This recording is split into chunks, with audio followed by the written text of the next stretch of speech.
ZANU-PF vaamberi nekusima miti pasi pasine vanotema miti.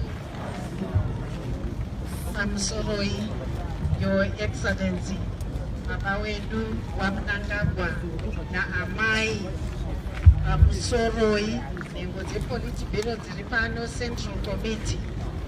Tinoda kutambira baba, ndakakumirirai, ndakamirirazve Ministry yeEnvironment, Water and Climate, ndakamirirazve bazi reEnvironment and Tourism rekupati pedu kunonakidza ZANU-PF kunotungamirirwa namainjinira zvakare naamai vedu Excellency amai Mnangagwa. Ndakakosherwa zvakanyanya baba.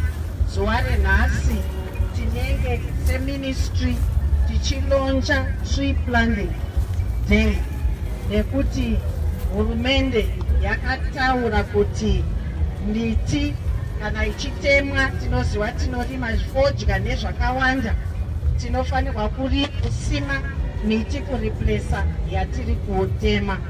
Inotibatsira miti kuti tiwane oxygen nekugadzirisazve kuti mota dzakawanda carbon dioxide tigadzire carbon sink, vanhu vasarware neflu zvakadaro.